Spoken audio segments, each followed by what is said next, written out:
Hello? I hope you're ready to read today, because I definitely am. And what I want to read today has a lot to do with what's going on outside at the moment. I don't know if you can hear it. I hope not, actually. But it is raining quite hard outside. And it made me think of, well, it's April, and it made me think of that phrase, April showers bring May flowers. And that made me think of spring. So I wanted to read a little bit about spring today, and the rain that usually comes in spring. And we're going to start with some poems. This is from a book called Out and About. This is a collection of very simple poems about the different seasons of the year. And I want to share with you today some of the poems about spring. So, Out and About. The first one, Out and About. Shiny boots, brand new, pale shoots poking through.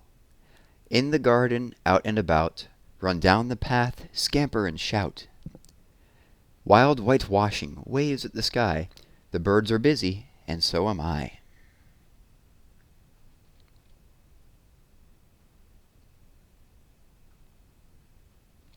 We've had some very strong wind the last few days as well.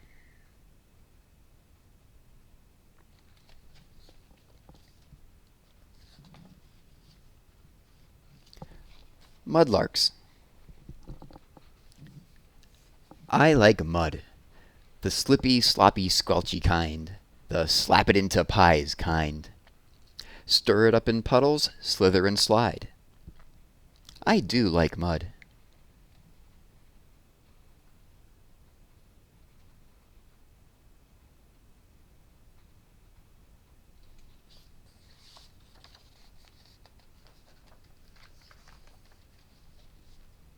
Wet.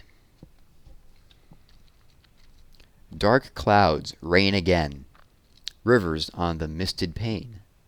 Wet umbrellas in the street. Running noses, damp feet.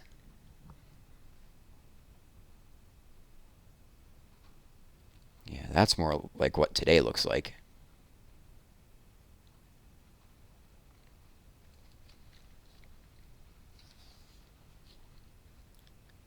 And of course, after rain, we get spring greens.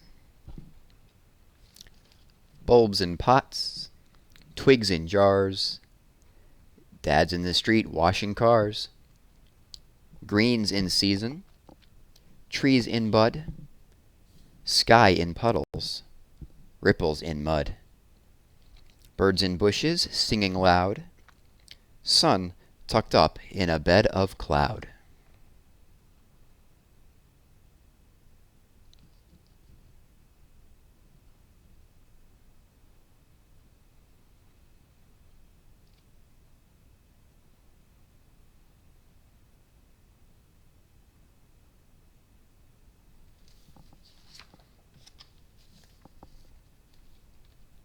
Spring.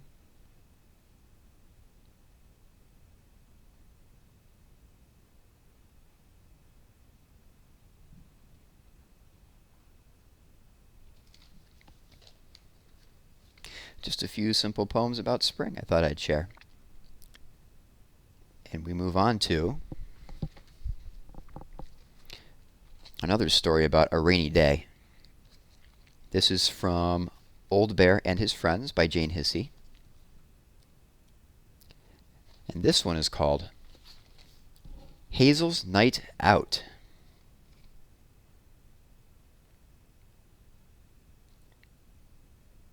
And those are our two main characters, Hazel, the brown donkey, and Edward the bear.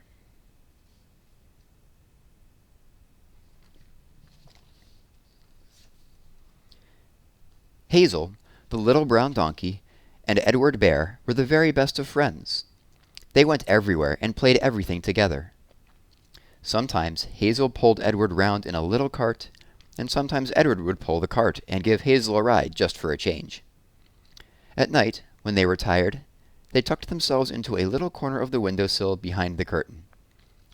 Hazel liked to gaze out of the window and dream that she was sleeping in a field like a real donkey. Edward would tuck the curtain round him, snuggle up to Hazel, and dream that he was exactly where he really was, in a nice cozy corner of the playroom with his very best friend. "Why do you pretend you're outside?" Edward asked Hazel one day.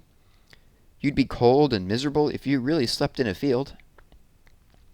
"Of course I wouldn't," said the little donkey.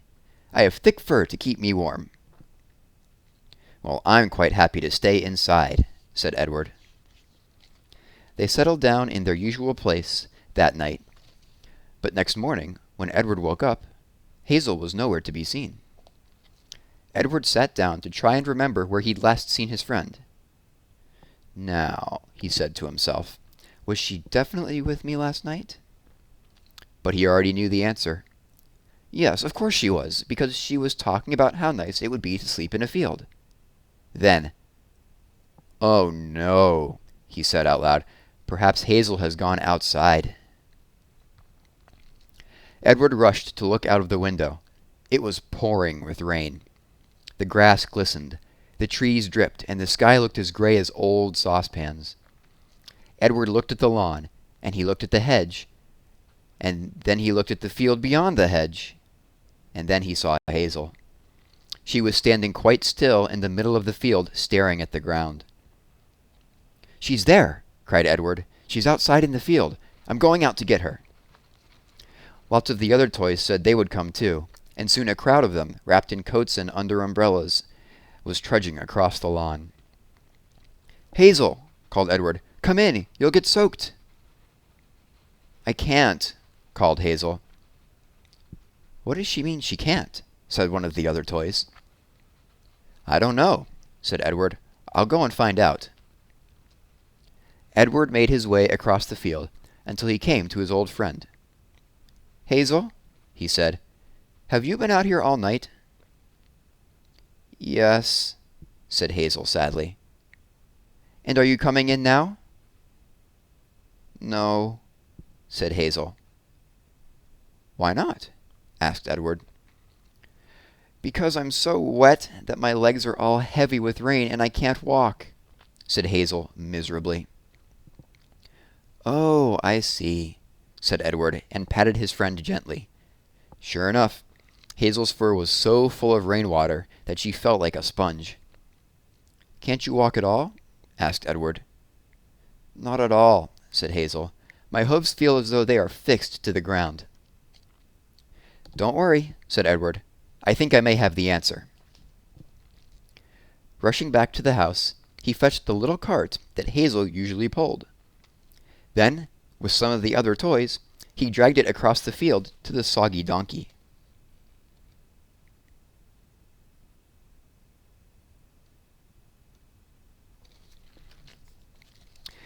With everyone pushing and pulling, they heaved Hazel into the back of the cart and trundled her across the field and back to the house.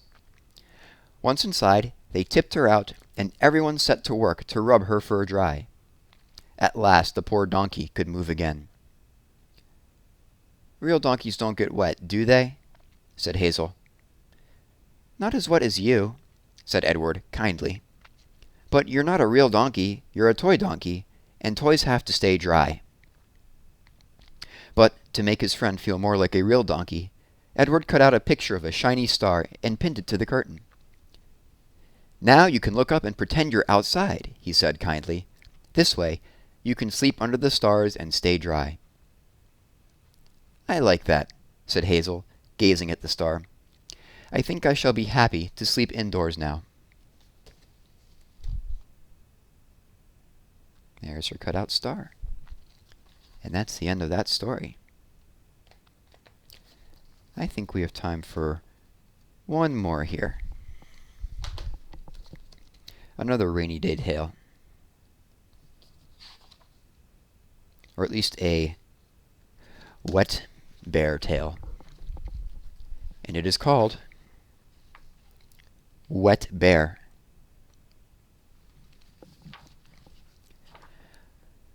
Barnaby Bear stood on the doorstep, feeling cold and damp.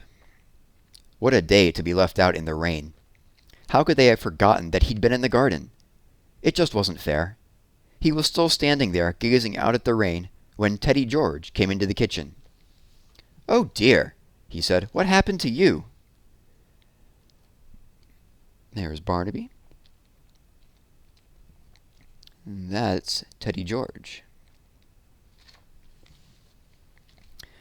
"I was out in the garden, and I fell asleep," said Barnaby. "Nobody took me in when it started raining, and I'm so wet and cold. How can I get warm and dry?" "The best thing to do is run around," said George. "That always warms you up."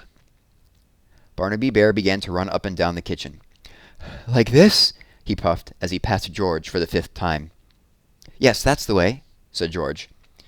But just as he said it, Dog came through a door and collided with Barnaby. They both landed in a heap. "Why were you running?" asked Dog. "To keep warm," said Barnaby. "Oh, you'd do better to wrap up in something," said Dog. Dog and Teddy George fetched a sheet and wrapped Barnaby up in it. "Do you feel warmer now?" they called. The sheet had been a rather large one, and they couldn't actually see Barnaby anymore. "I feel warmer," came the muffled reply, "but I can't see where I'm going." And he staggered across the room, trying not to trip over his feet. Hearing all the muffled voices, Little Bear came trotting in through the door. He shrieked when he saw a lumpy, flapping sheet staggering across the room towards him. "A ghost! A ghost!" he cried, and rushed to hide behind Teddy George. And if you don't remember what Little Bear looks like, there he is.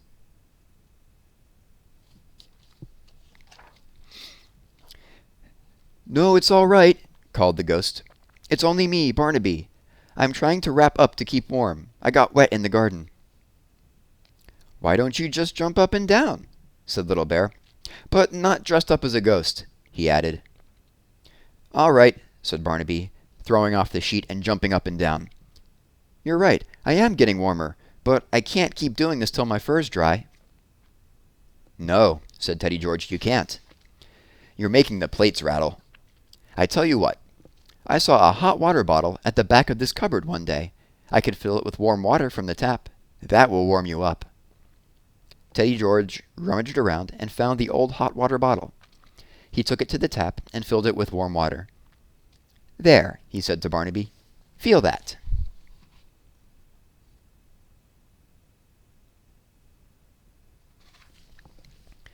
A happy smile spread across Barnaby's face as he hugged the warm hot water bottle close to his fur. "Oh, it's lovely," he said. "Thank you, Teddy George." Then the smile slowly left his face. "George," he said, slowly and thoughtfully, "I think I know why nobody uses this hot water bottle anymore. It leaks." He carefully laid the hot water bottle on the ground and looked down at his fur. It was wetter than ever. Warm and wet this time. "Oh no," chorused the others. "Newspaper," said George. "That's what we need." Dog rushed off and returned with the newspaper. "Now," said George, opening up the newspaper, "you lie on that, Barnaby, and we'll roll you up in it. Newspapers keep you warm and dry." With the help of the others, Teddy George rolled Barnaby up in the newspaper until he looked like a sausage roll. "Now what?" said Barnaby, with only his head sticking out of the newspaper roll. "Now we wait," said Teddy George, sitting down. "You can't leave me like this," wailed Barnaby. "We'll let you out when you're dry," said Dog. "But I want to get out now," said Barnaby, rolling around the floor like a cross rolling pin. He tripped Little Bear up, and then Dog, and then they all bumped into George. Soon there was a great heap of toys in the middle of the floor. Barnaby wriggled out of the newspaper and out from under the heap. He looked at Dog with his feet in the air, and George with Little Bear sitting on his middle, and he began to laugh. He laughed and laughed. "Do you know," he said, "all that rolling around has completely dried up my fur, and laughing is a wonderful way to warm up.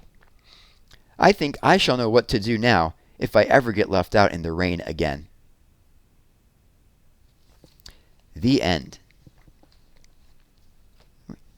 Thanks for listening. I hope you are able to enjoy your rainy day, and I will see you next time.